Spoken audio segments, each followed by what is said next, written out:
Welcome, everybody, to another episode of the Beyond Terrain podcast. We're joined by Dr. Shiva here today. We're going to talk about some very interesting topics. We're going to jump right into it because we're actually live right now on his channel. So, we're talking about clean raw food certification. I'm super looking forward to this episode. Yeah.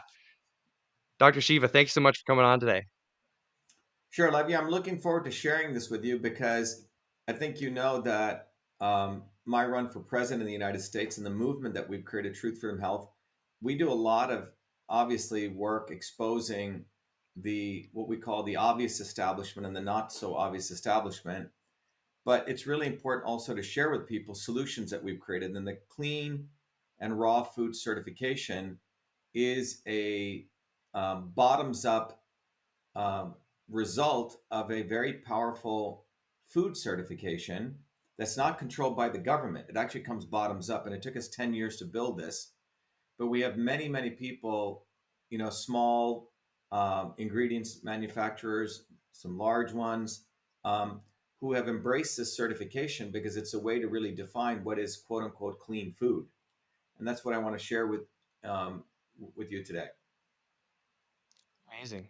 Yeah, I think it's definitely needed, and I think you take a great perspective on it. So, before we start, I like to ask an introductory question. I like to ask my guests, what is health? So we kind of define health here. I'd like to hear your perspective on it. And of course, you could relate it to the reason for the creation of this certification as well. Because of course, food has plays a large role in this topic as well. So yeah, what does health mean to you? How does it manifest? What does it look like? Well, yeah. So if you see this, if you see this bumper sticker that we have, you see it says Truth, Freedom, Health, and I'm not sure if you can see that, right?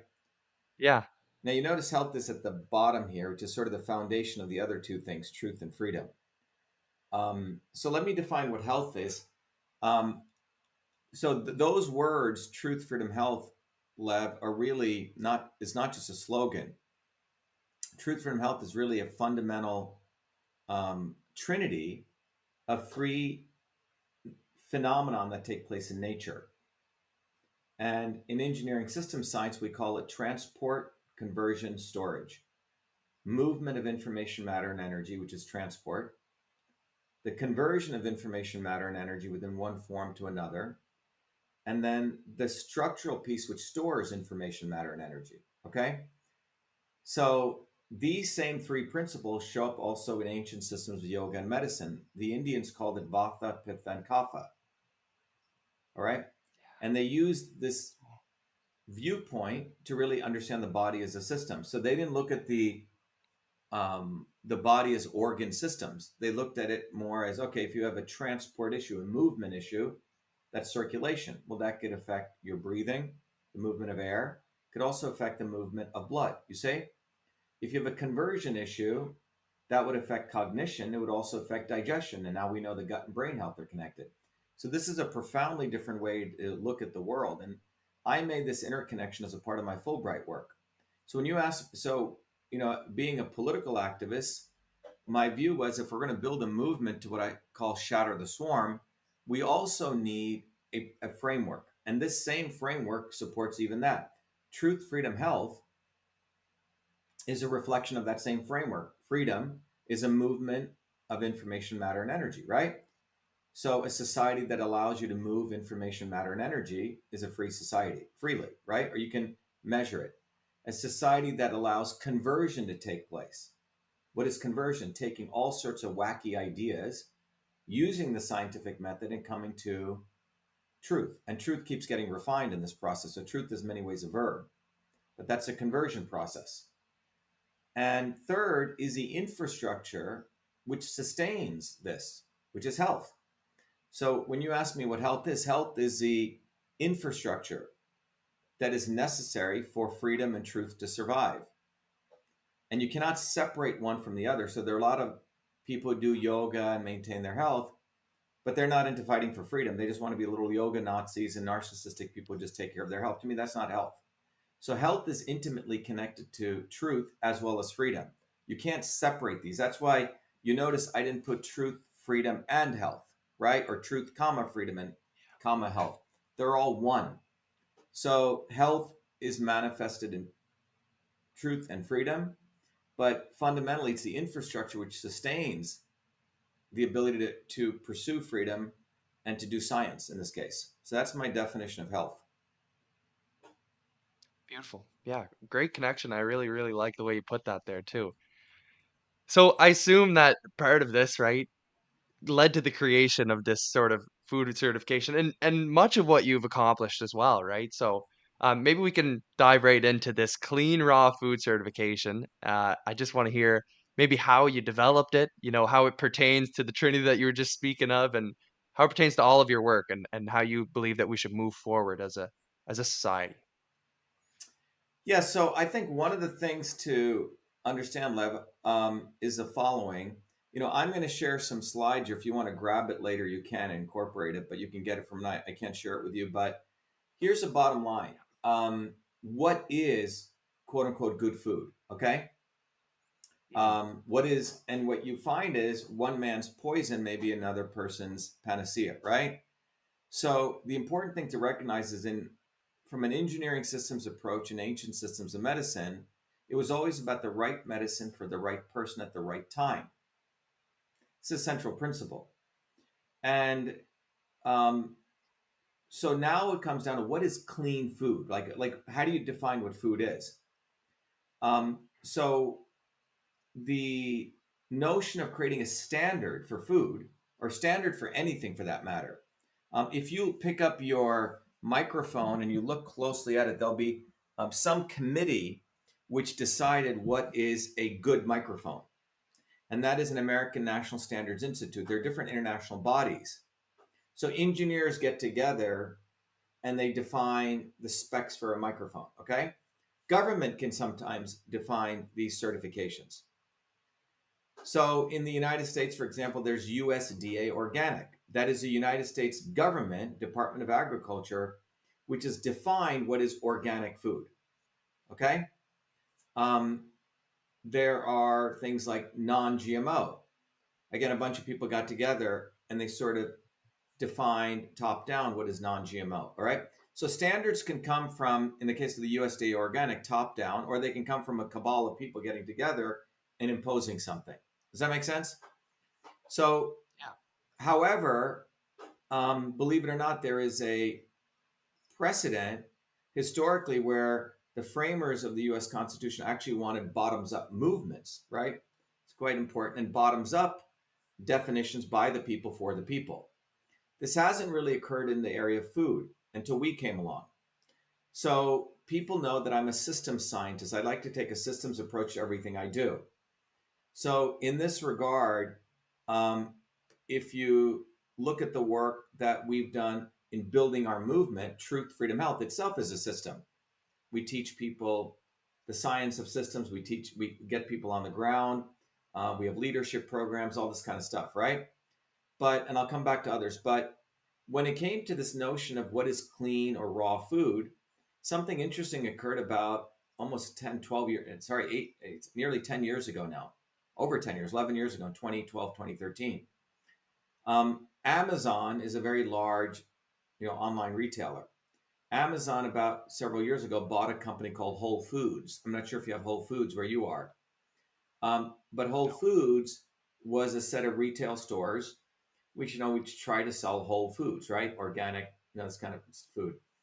Well, in 2012, 2013, they had an interesting problem that there's a product called kombucha, right, which is a fermented drink. And it was at this time, starting late in the 1990s, there was a movement called the Raw Food Movement, RAW, raw food. And people were putting raw on different products that they would sell. So kombucha was called raw, okay? But what was raw? Who defined what raw was?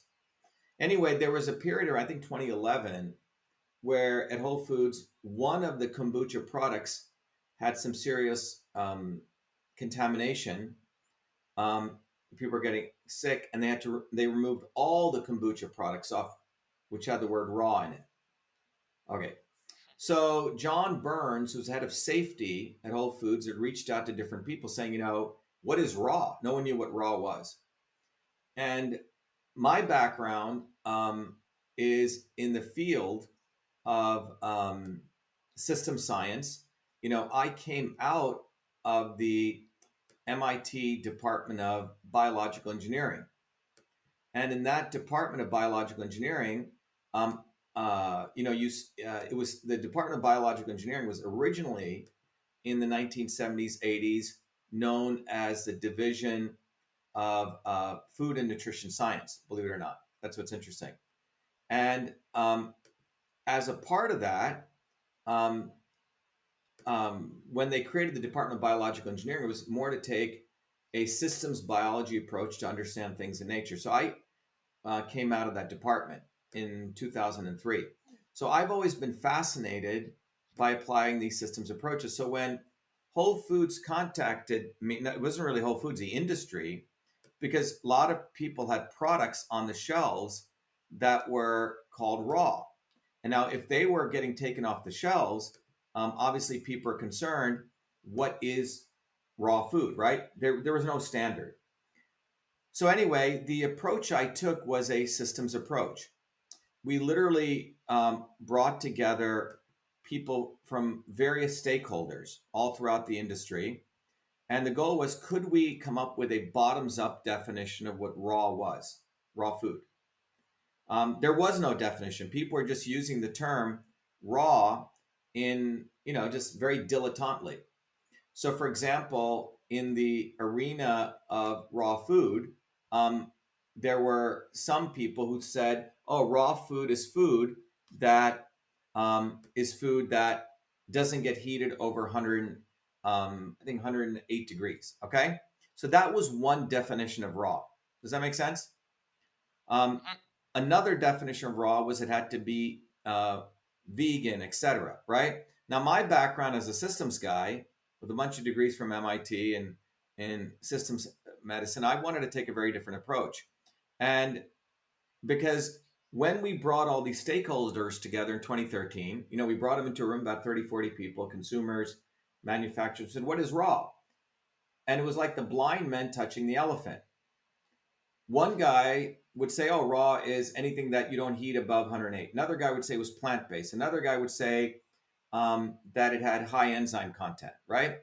Um, Someone else would say that it had to be sprouted, right? Living food.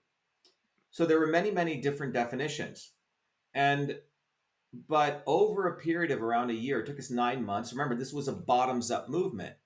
We had to hold open public hearings. It's not the government doing something um, non-transparently. I made everything public. And if you go to cleanfoodcertified.org, you'll see all of our meeting minutes, everything. So we really let people participate in this process. And what emerged out of 9 months, lots and lots of hours of meetings, and there's no money exchange here. I did this because it's an area I love. People know that I grew up in India, where my grandmother was a traditional healer, and when you go to villages, you have great food always. You don't need to talk about organic and non-GMO because nothing is GMO. Everything is organic. But anyway, what ended up happening over a period of a year was we came up with a systems approach to take all of these people's views, these very disparate views, but we congealed it into a set of principles. So one of the principles was safety. People obviously didn't want to eat food that was unsafe, right? For example, there were manufacturers making kale chips, and they would admit to me, "Oh yeah, we have rats running around, there's no standards, right?" So um, Yeah. safety became one of the criteria. I called it a multi-criteria decision analysis. Again, everyone had to sort of, through consensus, agree to this. So safety. The second thing was minimally processed, which means you weren't cooking the shit out of the food, okay? You weren't processing it to destroy the food. I hope that makes sense, okay? That there was a concept of minimal processing to keep the nutritional value of the food. And the third was a bioavailability of the nutrients. So it's safe, it's minimally processed, but can your body actually absorb this? And, I think you said you studied chemistry. One of the things is called denaturing, as you know, right? Denatured things have a different chemical property, protein structure than non-denatured things, right? So these became the three criteria: safety, minimally processed, and bioavailability. The key thing I want to mention to everyone is that our definition came bottoms up. This is very important to understand. It took more time, but the public hearings we led, all the different people had a chance to participate in this. So that's what emerged, these three pillar principles: safety, minimally processed, and bioavailability of nutrients. Then the next step was, how do you take this concept of raw and integrate it into this? So what we said was, okay, we're going to start certifying, again, bottoms up, people who manufacture foods, whether they're raw or not. So we decided, you out of 100 points, you're going to have to get 80 points to be certified raw. And I'll talk about clean also, they're closely related. So the R in raw we defined as real. The A in raw we defined as alive, and the W we defined as whole. So now we have to come up with some quantitative metrics. So R we defined, you could get up to 50 points, the real. So it was agreed that the real component would consist of two subparameters within safety. Safe, meaning how was it produced? And you got 25 points or zero, because safety should be 1 or 0. And it had to be non-GMO, which means non-genetically engineered, because we don't know the ramifications fully when you go make little small genetic changes in plants. So again, this was bottoms up. It wasn't something I imposed. I facilitated the systems process. So the real, you had two aspects of it. If it was safe, you got 25 points. If it was non-GMO, you got 25. If it was neither safe nor non-GMO, you got 0. But it was one or the other, you got 25. Okay? So safety and non-GMO. And how do you determine safety? Well, safety is determined by sort of the source of where the food is gotten from the time through what are called control points till it comes to you. Okay? So there are other standards, control points, ISO, HACCP, which existed, but many of these small food manufacturers weren't even aware of that. These are sort of engineering systems, supply chain concepts. So we brought that into it. So out of that, we had developed for safety and non-GMO. Then the next thing was alive. Now, what's fascinating with this, Lev, is a lot of people in the raw food community, the health food community, took this very religious view. They assumed anything alive, and you'll see this in a lot of the literature, oh, if you heat everything over 108 degrees, it's dead. Okay? Well, unfortunately, a lot of these people don't really study biochemistry. It's sort of, they have a religious attitude, not a scientific attitude. So one of the technologies that I had created, Cytosolve, which is a very powerful systems biology analytical technique, which allows us to really eliminate the need for animal testing and really look at physical chemistry laws, like sodium plus chloride gives sodium chloride, right? All of these fundamental chemical reactions, we're able to aggregate them, and we can literally model, the nature of biochemical reactions, systems of them. So using that, we said, okay, let's be a little more scientific than just simply saying 108 means the food is dead, right? So that was the religious theory in the marketplace, that the raw foodists, up until 2000, until we came along, they said, oh, over 108 degrees the food is dead. So what we did was we said, okay, the standard will be whatever food item you want to certify as it being alive, we'll give a score from 0 to 20, right? Because remember, we have 50 points already allocated for the R. We allocated 20 points for the A and alive, and then the remaining 30 points we'll get to for whole. Okay, but how did we calculate whether it was 0 or 20 or in between? So the standard we said is we're going to take, so if you have a food, for example, there's a food, these raw crunchy kale chips, where people take raw food and they put some miso and they let them dry.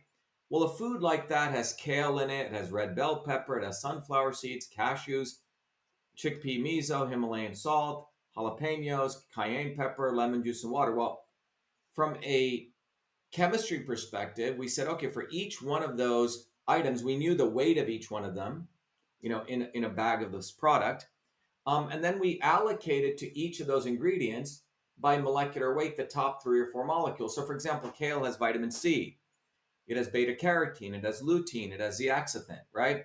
Red bell pepper has capsanthin, capsorubin, and beta carotene, and so on. So what we said, we would take the top, out of those foods, again, you have to have some cutoff. It's not perfect. The top 3 to 4 molecules. And then we would, in aggregate for each one of them, calculate the denaturing point, right? So as you increase temperature, when does that particular compound or molecule denature, right? Conformationally changes, because that means it could become inactive, okay? So on an x-axis, we have the temperature, and on the y-axis, we calculate bioavailability as a percentage of things that are still active. And so that produces this beautiful sort of transition curve. So for the kale chips, what we found out was up to about 120 degrees, it's still about 100% bioavailable. After 120 degrees to 140, it's 80% bioavailable. It's not like a sudden zero, which is what the raw foodists were saying. And after 160 degrees, it goes down to another plateau of around 60%. So, like this for any food item, we had developed a quantitative way to determine bioavailability. And so, based on the bioavailability, let's say something was 80% bioavailable, 80% times those 20 points, you got 16 points. So in this case, let's say you were safe 50 points, and then you got 16 points for 80% bioavailability. That means you had 66. Well, you're still off by the minimum of 80. So the W in this context, in this model, was whole. So again, whole meant how much of it was organic and nutrient density. So we calculated those. Organic was given a range of 0 to 20 points, and nutrient density 0 to 10. So what we had really developed was this systems-based approach, much different than just organic or just clean, or I'm sorry, just non-GMO, but a holistic approach that took into consideration safety, right? Non-GMO, the bioavailability, the extent of how it was organically sourced, and the nutrient density. So this became RAW, RAW, certified raw. Now, when we presented this at a big public hearing, typically once a year, they host a massive food conference. 70,000 people show up, vendors, everyone, all over the world in Anaheim, California. So again, since this was a bottoms up standard, we didn't just covet it and keep it close to us. We openly shared it. People showed up to this public hearing, and people gave their feedback, and we have this standard. And then what emerged out of that, people said, wow, we really now have a real standard. I mean, it's a multi-page document which defines what you have to do to get the raw and clean. But the key thing, again, I want to emphasize is when I say bottoms up, this was bottoms up. This was a certification created by we the people for we the people. Government was not involved in this. Very, very important to understand. This was a certification by the people for the people. So what ended up happening was a lot of these manufacturers said, hey, Dr. Shiva, thank you so much.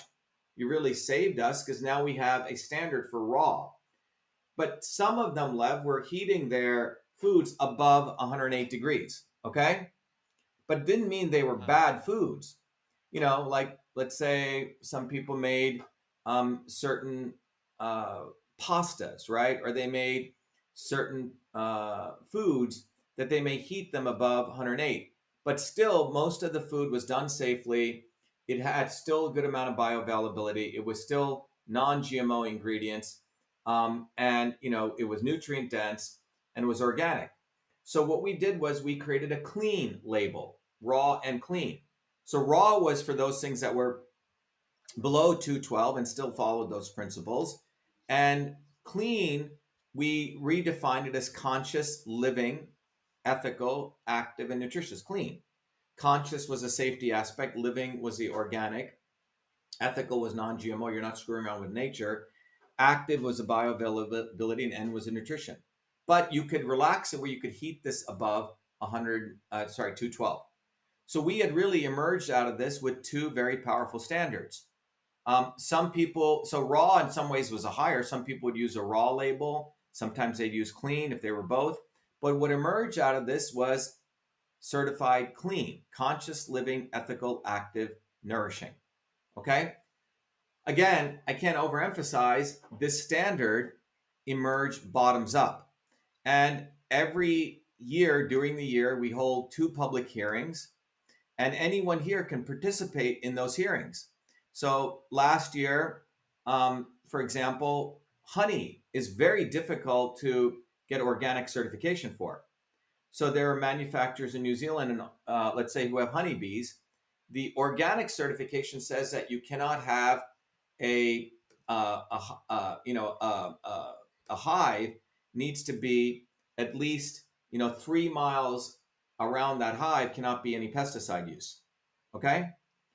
Now the problem is the organic certification. We found that if we actually got the chemical readings, there were certain hives which couldn't afford the organic certification, but their honey had much better profiles than the ones that got the organic certification.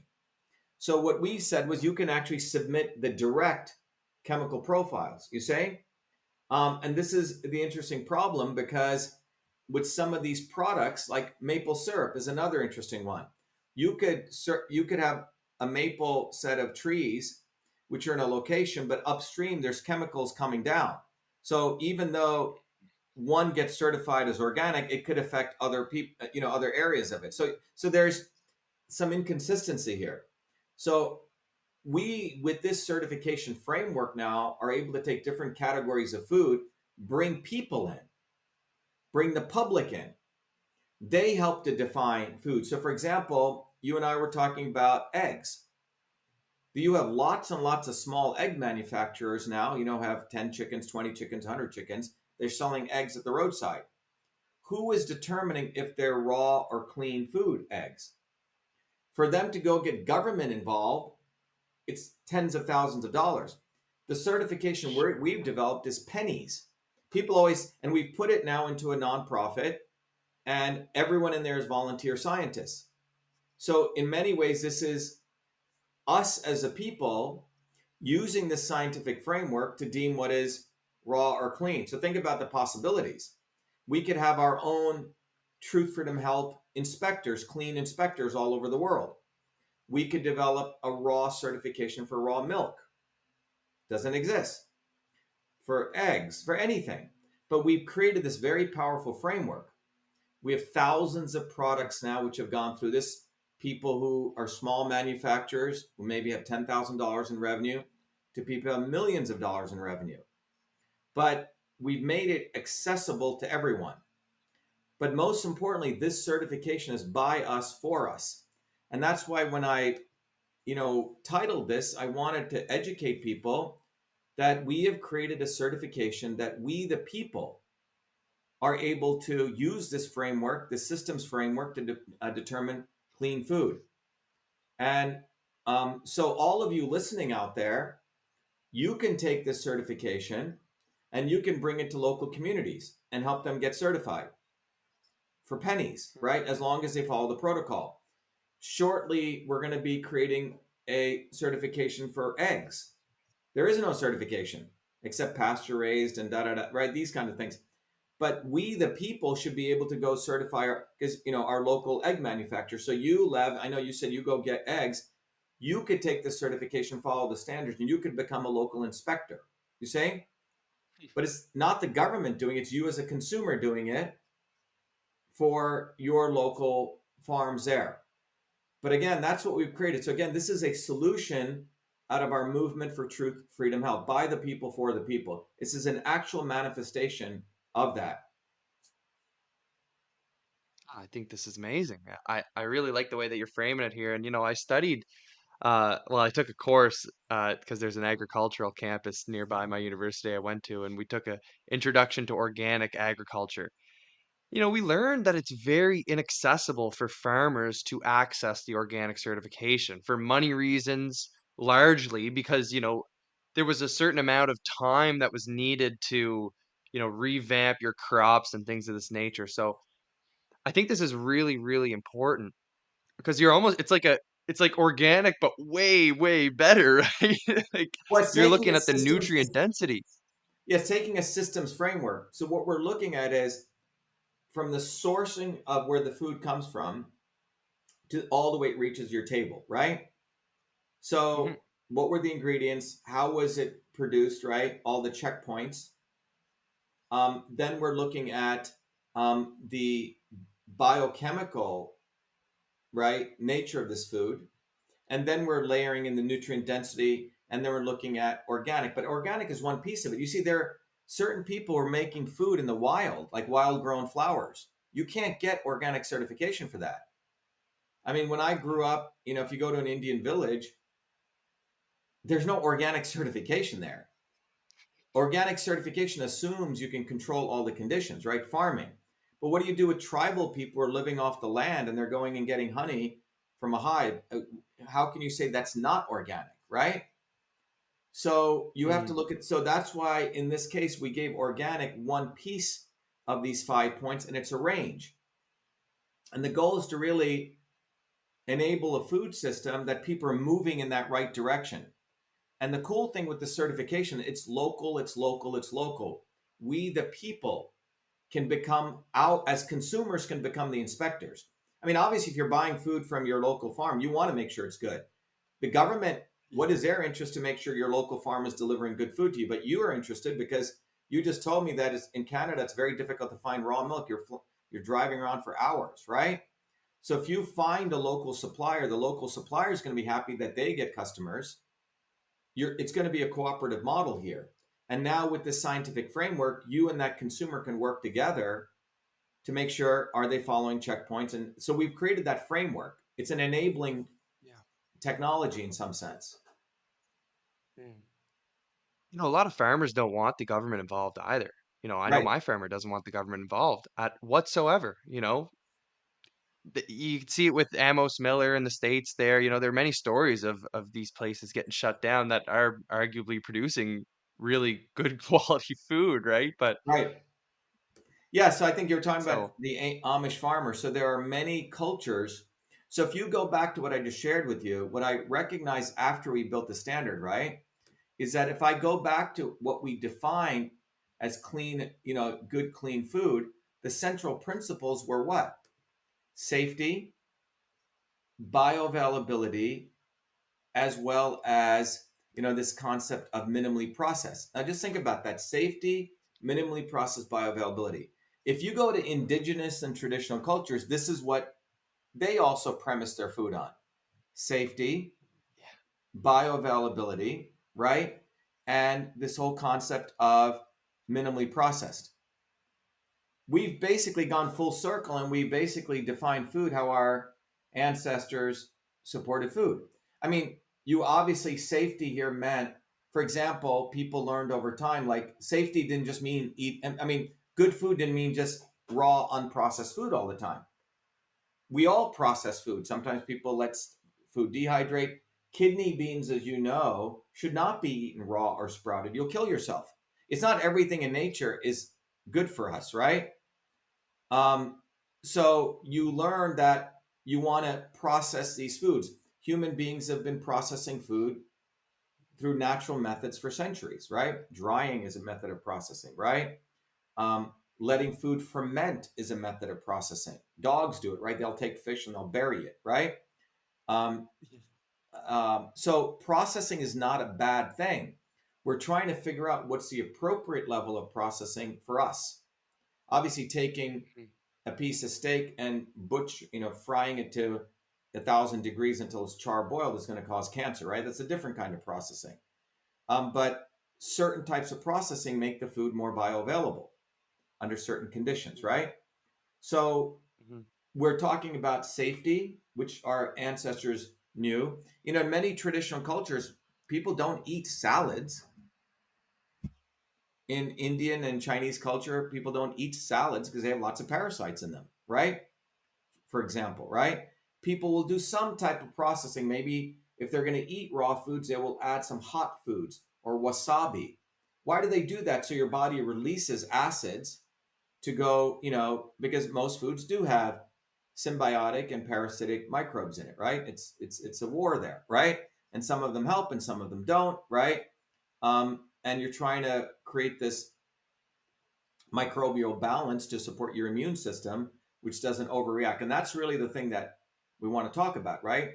Are you supporting your immune system to be a resilient immune system, not something's good or bad? And this is where we get into all this dialectics.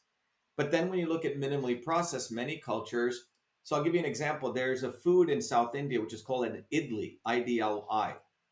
When what people do is they take rice, they let it ferment for 3 days overnight in water, throw out the water, and then they grind it very gently and they steam it with a little bit of, actually, they put also one of these small dals in it, high protein. Now, this, if you get one of these foods, it's not a bread, but it's a fermented, steamed food. So you've steamed it lightly, so you have some warmth in it, and it's fermented. So it's amazing for the gut. You see, but they did process it. They let it, you know, um, uh, fermented it overnight. You threw out the water, so you got rid of the lectins, and then you slightly steamed it. Phenomenal. So they had learned over centuries how to do this balance. It's not like eat raw and feel great. Well, this is where we get into religion. In America, in the West, people get into these fads. They're not taking a whole systems approach to food. And now you get into the third piece, which is the bioavailability of nutrients. And that's really what you're going for. You're eating something, you want the food to get into your body. You don't want to eat 1,000 pounds of food and only, a few grams are really being absorbed. You want high nutritional absorption. Again, in traditional cultures, digestion was the key. The vessel, the earth element in like Chinese medicine is what you really wanted to support. So people had fermented foods, right? They added some amount of spices. They would do certain things to increase the digestive capabilities or add things to a food to increase its bioavailability. For example, turmeric, which is an Indian herb. No one in India eats turmeric alone. It's sort of crazy to see people selling turmeric root powder. This is like no culture does this. Typically, it's added to something Interesting. else. Otherwise, turmeric, the curcuminoids, are not that bioavailable.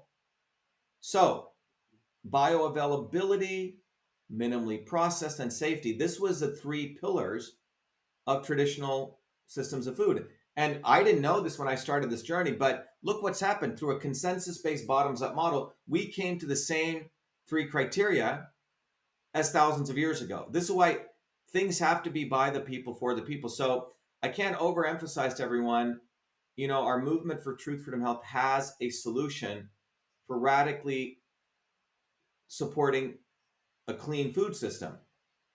We've created the framework, but we've decentralized it. All of you can be involved in now deploying the standard in your local way. And because now we've been doing it for 11, 12 years, the government really can't do anything about this because it's there. We've institutionalized it by the fact that it's come bottoms up and we have thousands of products certified by this. So that's what's exciting about this. And it's only now are we sharing it broadly with the public, but it's been a long, long, over a decade journey. Yeah. I think what I want to ask you about is the GMO aspect of things, the lack of genetically modified organisms. Is there a line that's drawn between GMO and like selectively breeding something as to, and this might get into the nutrient density, right? If you're selectively breeding something to really have a lot of carbs into it, you're gonna have less nutrient density, right? So nutrient per calorie. Um, you know, is that taken into account a little bit here too with the GMO aspect of it? Yeah, so I did some of the foundational research in 2012, 2014 when I got into this in genetic. What is a genetically engineering food? So the fundamental question is, Yeah. I'm holding a engineered apple in this hand, let's say a tomato, and another one is non-genetically engineered, right? What is the difference? This was the question. Now, in 1976, the United States had a law called substantial equivalence that was passed by President Ford. And it was a law that basically said if you have two different products in the medical world, how do you determine are these the same? And let me tell you where this came from. When medical devices were being created as innovations in the 1960s and 70s, it would take 7 years. Let's say you created a stethoscope. It would take 7 years to go through the FDA approval process to get that out to the market. Let's say you made one little small change to that stethoscope. Let's say change the color from white to blue. You'd have to go through another 7 years. This doesn't help innovation. So the government, to accelerate innovation, said, we're going to create a policy called substantial equivalence. Where you as a manufacturer, if you could say, oh, the white telescope is substantially equivalent to the black one, you don't have to spend 7 years, you get fast tracked. Does that make sense? All right. So when genetically engineered foods came out, this fell under the FDA. The FDA didn't have a framework to determine, is this tomato, which has one little genetic change to it, is it substantially the same as the other? The manufacturers used that substantial equivalence law, and they said, oh, don't worry, these two tomatoes are about the same. They have the same color, same water content, and I don't know, the same weight, because they were allowed to choose the criteria. All right. So this is how they got genetically engineered foods out to the market, saying they were substantially equivalent. Now, when I came on the scene, I said, wait a minute, what criteria are you choosing for equivalence? So I did 6 of the most fundamental papers, which I published in peer-reviewed journals, and we took genetically engineered soy, which is what Monsanto has done. And what I found was, if you looked at a chemical called glutathione in a genetically engineered soy versus a non-genetically engineered soy, the level of glutathione, which is a very powerful antioxidant, in the non-genetically engineered soy would be 3 times higher, which means genetically engineering soy was weaker. It had less amount of antioxidants. Now, no one had ever considered that variable, you see? Had they considered that, there's no way a GMO soy is equivalent to a non-GMO soy. So it took us about 2 years to publish these papers. And when that came out, I was attacked by the entire Monsanto establishment of scientists. In fact, people contacted Joe Rogan and they said, you should have Dr. Shiva on. Joe Rogan had the pro Monsanto guy on. And here I'm an MIT scientist, I have multiple, a PhD, multiple degrees. But Joe Rogan, as an aside, is one of the biggest scumbags on the planet. He's a grifter. He always watches which way the wind blows. Okay? He never tells the truth when it matters. Now, 2012, 2013, 2014 was the peak of everyone exposing Monsanto. And he intentionally did not share our research. He did the same thing with the vaccine mandates. Same thing now with Zionism, and we can get more into that, okay?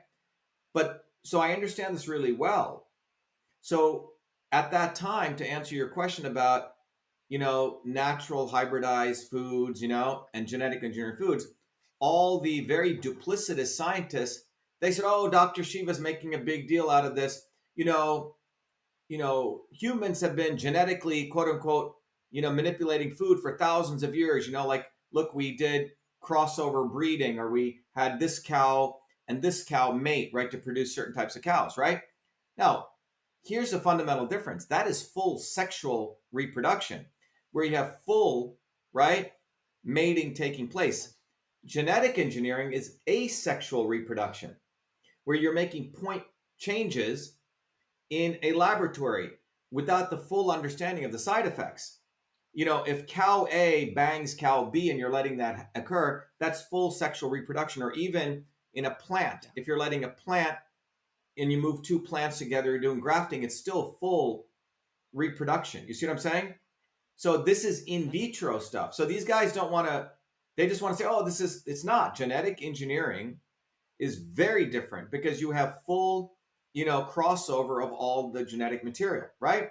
Which is what occurs in nature. You're not pulling out one gene and sticking it over here. So this is a lack of understanding of system science. So this is why, the whole is greater than the sum of the parts. It's the interconnections between these things that determine the whole. And engineers understand this.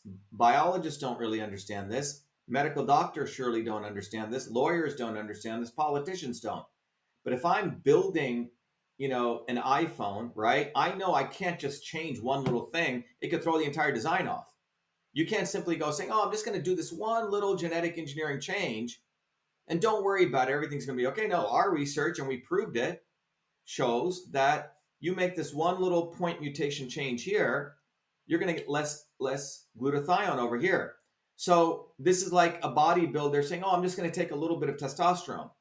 Well, you're changing other things to your body and your testes shrink, right? So this notion of, the ankle bone is connected to the foot bone is what we're talking about. Engineers, we have to deal with this every day.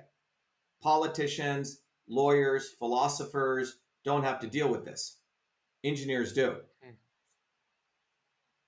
Yeah, awesome. So there you go. Now I have to ask because I know my guests are gonna, or my lecture, my listeners are gonna want me to ask this. The microbial aspect of food. You mentioned it briefly with fermentation. Is this something that is considered with the clean raw? Because I know that, like my listeners place a large emphasis on the living microbial aspect of their food, right? And so I think that's what a lot of people would think when they hear raw, I guess, in the sort of network that I'm in here. So maybe you could just speak a little bit on that there. Yeah, so let's talk about, look, um, traditional people have always known the power of the microbiome, as you call it, right? Every culture, nearly every culture, always had a fermented food. Every culture, they came to this conclusion. So Mm, that's where we want to begin with. Every culture understood this. This is not something that suddenly people are figuring out today, okay? Has been understood for eons. Um, Again, if you go back to animals, you'll notice, I have two sort of very interesting dogs. They have a lot of wolf in them, right? They will actually bury their food, right? They like dirt, right? So they're looking for human soil or soil organisms, right? So this is has been known in indigenous cultures for a long time. So that is something this is not some new finding that's being done by, um, a bunch of people suddenly coming across this, right? This has been known for thousands of years. The value of the gut, as I mentioned, the gut and the brain are related, the conversion process, etc. So what we've done here, when you look at safety, so we have we have a number of fermented foods that we certify. So that's where the bioavailability comes in. Like I mentioned, chickpea miso. Miso is a living food, right? Um, when it's done raw, unpasteurized, right? Or when you look at the fact that you're looking at, particularly the availability of nutrients. So it's clear that the raw, organic, um, fermented foods have a much higher bioavailability, right? Because your body is able to mm, absorb it and you're supporting your natural digestive process. But that's where this actually comes from. Now, the flip side of this does not mean all raw bioorganic foods are also safe, right? As I mentioned, you have to be careful. Again, it's for the individual. When you sprout certain foods, like alfalfa has cannabine in it, which causes all sorts of problems in certain people, or solanine, or take no one, people should do a little bit of research. If you take a raw, live, kidney bean, it's can be dangerous to an individual, right? Um, Certain animals should eat certain foods, right? So we need to understand that food is ultimately is medicine. There's no religion here. You have to value the the property of fermented foods, but it's one part. If we're just focusing on that, you become a reductionist there also. This is one part of something, right? That you have to be, even when you do fermented foods, there's a way that you do fermented foods, right? absolutely. You don't let the rice stay in there for 20 years, right? It's a certain period of time. It's a certain type of microbial content that you want to have. The body is made up of a whole host of microbes. If you look in the mouth, we just did a very interesting study on periodontal disease. We have about 700 microbes. Obviously, there's certain good microbes and certain bad microbes. It's sort of a interesting phenomenon in that. And certain behaviors will support mouth health because you're supporting certain colonies, and other behaviors are going to destroy your mouth health. So the microbes obviously matter. Awesome. Yeah, that's amazing. Maybe we can like this idea of systems biology is fascinating to me, and you mentioned it quite a few times. This is largely what has to do with the company Cytosolve, correct? The system you're looking at really at the systems of this. So maybe you could touch on that a little bit more and just give us kind of the clear cut rundown on that. Yeah, let me talk about. So look, my journey, Lev, has really been, growing up in this village where I saw my grandmother do quite profound things in terms of using her power of just insight to understand a person's constitution, figure out what was the right combination for them, right? That motivated me to really understand medical systems. So I was really fascinated by this whole area of could you, and in the West, people need validation of everything. They look for evidence based research, right? And typically that has to be in a language of molecular science, at least in the biological sciences, right, or physical chemistry, or for that matter, biochemistry. So what evolved out of this was Cytosolve. Cytosolve is a very powerful capability that came out of my PhD work because the goal was, can you eliminate the need for animal testing?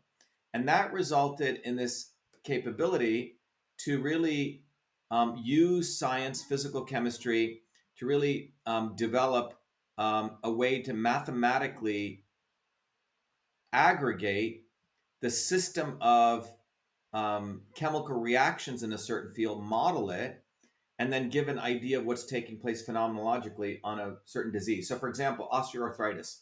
There are 100,000 papers written on osteoarthritis. Individual researchers all over the world doing little experiments, and ultimately they're finding, oh, chemical A reacts with chemical B to get chemical C. And in another part of the world, someone's figuring out pieces. So if you aggregate all of those findings, those biochemical findings, you can build a super architecture of osteoarthritis.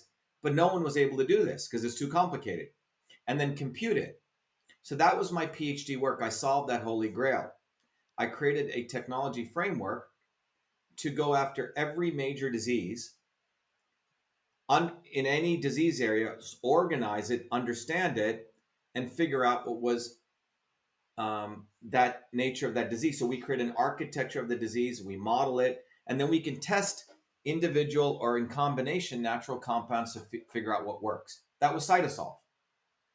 Now it's taken me 16 years to write all the papers in the peer-reviewed journals, very quietly in the biggest journals in the world. Then to actually commercialize it, where you work with people who are making products to make them better, because our way should be able to make them faster and cheaper, right? That's Cytosolve.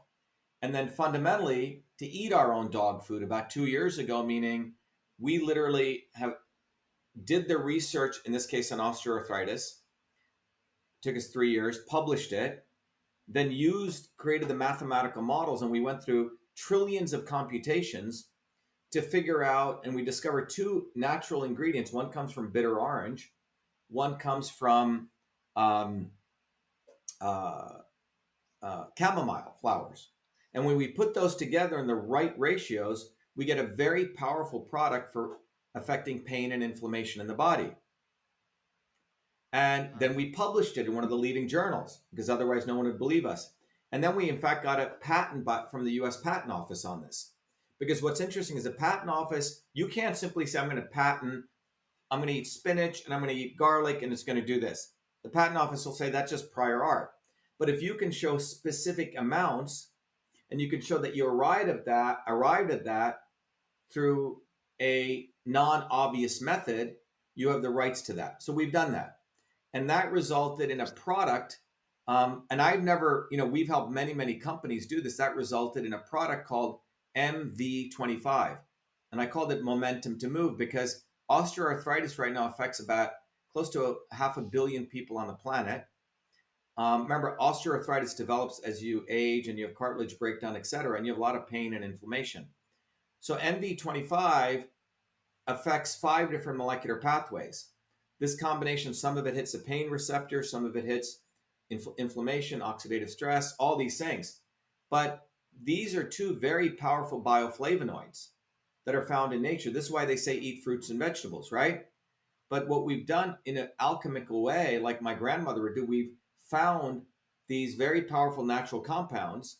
So instead of you having to eat, I don't know, thousands of amounts of grams of chamomile or, tons of oranges, right? We found the 2, and these are natural compounds. So we're not taking them out of their natural state. So that's an example, and that's what we're moving to. So with Cytosolve, our mission is to go after every disease on the planet and without the need for animal testing and find answers. But the important thing that we've done with Cytosolve is we have now, with all the epaulets that we have and the fact that we have gotten all these credentials, we want to make it accessible to you. When I mean you, to everyone on the planet. So you have a scientific question you want to ask. We're going to enable you to become an MIT or the NIH. You could use our technology framework to say, oh, does if I take vitamin D3, will it help my immune system? We have the immune system's models. You can go do that. You can ask any questions. Maybe you're in some indigenous culture and you see the indigenous people use some product that has, solves, I don't know, a headache. But no one can validate it. And a lot of these indigenous medicines get lost. With Cytosolve, you yourself can go raise some money. You can become a citizen scientist. You can become your own foundation and use Cytosolve as the engine. And we can do research faster, cheaper, and safer than any of the largest institutions on the planet. So that's what's happened. So think about what we've created. We've created like a Google. We've created like an operating system for scientific research. So we can disintermediate all the academic institutions. And so what if somebody comes with the most outlandish hypothesis you ever heard of, right? Like, because, we got a lot of people here that claim a lot of different things, and so, um, and within science, even with what we do here, we're constantly demonized by the current scientific consensus for what we're doing here. How do you approach that? Do you take sort of any sort of project Yeah, on, I any mean, sort of so what we've hypothesis? Is done it is, really? yeah, I mean, our goal is we want to let you guys. So we had a woman recently who's in Texas, and she said she's noticed in her neighborhood a lot of people are dying of vascular disease. And what she noticed was that I didn't know this, but in many poor neighborhoods, um, they have these things called compression stations. So natural gas is being piped all over the world, right, through pipelines. And every so often, they need a compression station where they have to let off the pressure. And when they do this, the natural gas that's released has all different kinds of toxins in it, 17 different toxins. And so her theory is that these toxins are affecting people's health. Now, the EPA, the Environmental Protection Agency, says, oh, you know, each of these toxins is below the dangerous levels. Okay. But the reality is, what about in combination? You say? Because you can have what's called the sum of the whole is greater than the sum of the parts. Now, with Cytosolve, we can literally um, do this, right? We can literally model hypoxia, understand it, and then take all of these constitutive materials that she's noticing and see how much of it in combinations may affect hypoxia, for example. You say? We can do that. Now, in her community, they may want to use our analysis, if it's in fact true, to go file a class action lawsuit. Now, if they wanted to go do that research, Lev, who would do that? Well, the NIH, if you could get them to do it. Let's say the University of Texas, Austin. And how much would they charge? Well, probably about 10 or $20 million, right? Well, with Cytosolve, we can do it for $10 or $20,000. You say? Unbelievable.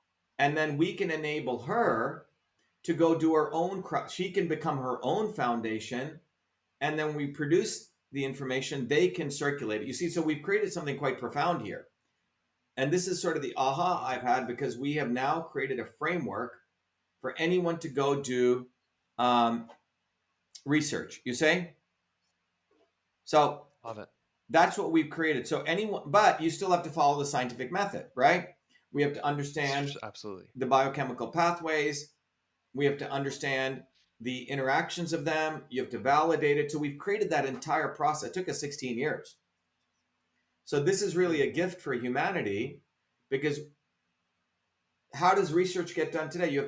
You give your tax dollars, it goes to the government. Government has their committees, which are controlled by the same big pharma guys that decide their friends in the big universities get the money. and it's just one big clusterfuck of incestuous fraud. Here, you as a citizen can go direct, and you can use this framework to generate data and knowledge that we can compete with the establishment. This is quite powerful. So that's Cytosolve. Love it. Well needed. That's for sure.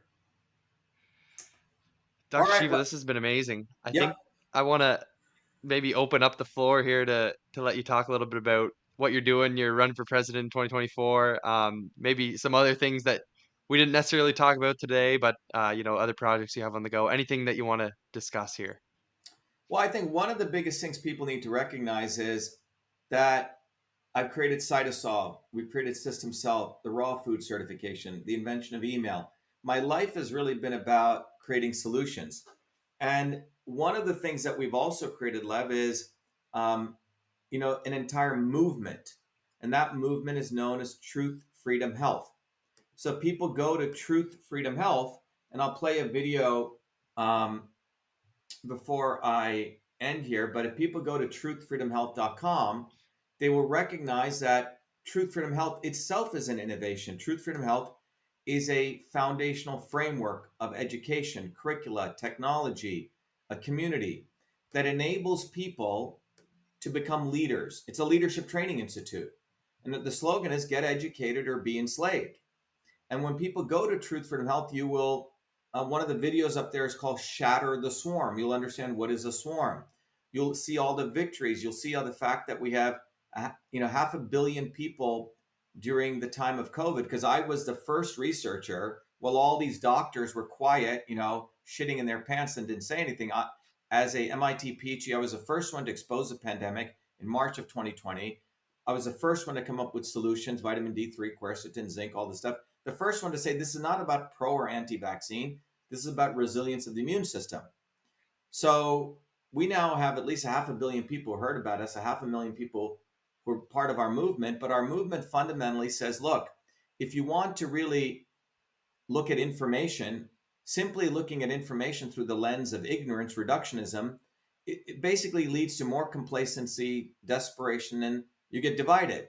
And that's what the establishment wants. In fact, information is actually not leading to liberation. You have more people obese than ever before, about 3 billion people, more people anxious and depressed.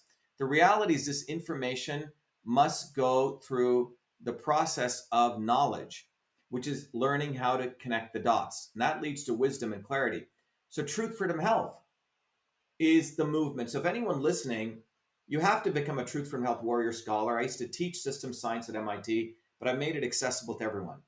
And then we have um, Lev, our actual campaign for president. So people go to Shiva for president. People will see how we've intersected my focus on health with the political realm.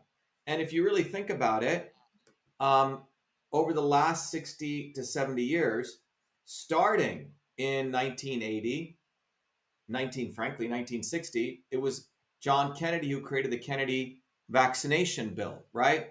And his brother Ted Kennedy, another Kennedy, is the one who protected Big Pharma. And the other fool, booby effing Kennedy, is the one who claims he can create safe vaccines with the corrupt CDC. All right. But all of these people want you to be in the pro vaccine, pro anti. That's not the fundamental issue. The issue is the fact that policies of politicians and lawyers and lobbyists have destroyed the immune system of the American public. In fact, the data, if people go to our site, Shiva numeral for president.com, you realize we have a really cool download section there, which I recommend everyone go to. And there's a flyer. When I launched my campaign, I shared this graph, which shows that the life expectancy since 1980 till today is going downward. The policies of the swarm has led to the destruction of your biology. It's not the vax or not vaccine, it's a whole set of things. The environmental issues, the income inequality, which places stress, but it's stress ultimately on the immune system, which has resulted in non-resilient immune system. So if you have a child today in the United States, your child is going to live shorter than you.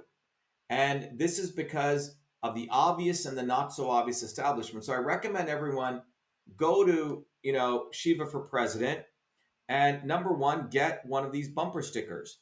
Um, this bumper sticker is very valuable because you put, and it doesn't matter where you are in the world, this shows that you support truth, freedom, health. Put one of these bumper stickers on the rear back of your car. 100,000 people see it. People know the enormous amount of shadow banning um, that guys like me undergo. Even though I have about 3 million followers, they stay there because they know that I know what they're up to. So it's very important to understand we have solutions. We have the solution for leadership, truth, freedom, health.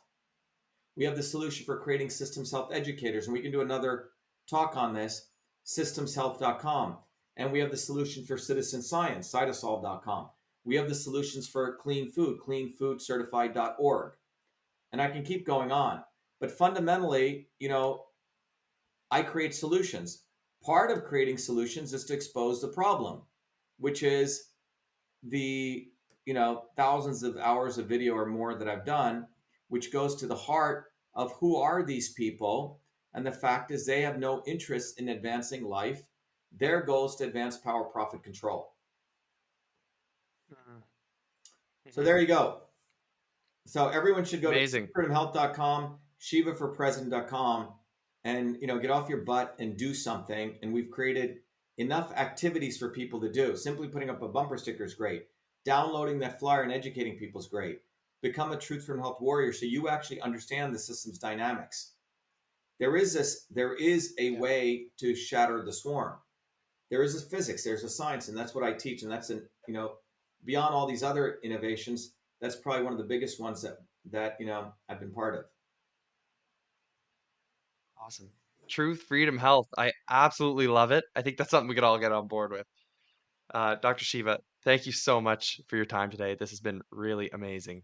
Great. So I'm not going to sign off. I'm just going to go and continue if that's okay. Okay, and finish up with Oh, some good. videos. All right. Thanks, Yeah. Lab. Listen, I really appreciate you all coming checking out. That was a great conversation. I want to thank you all for listening again here. You should know this is not medical advice or it's for your informational purposes only. But also remember that we're all responsible, sovereign beings capable of criticizing, thinking, and understanding absolutely anything. We, the people, and the greater forces are together self healers, self governable, self teachers, and so much more. We need to make sure that we are open and receptive to absolutely everything. Understanding will lead to greater results moving forward. Please reach out if you have any comments, criticisms, or concerns. You know where to find me on Instagram there, beyond.terrain. And listen, if you guys found this informative, you like this in any way, give us a like, share, comment, review, follow, subscribe. That's the best way to support us. And just remember, there are two types of people in the world, those who believe they can, those who believe they can't, and they're both correct. All right, guys, thanks for listening. Take care.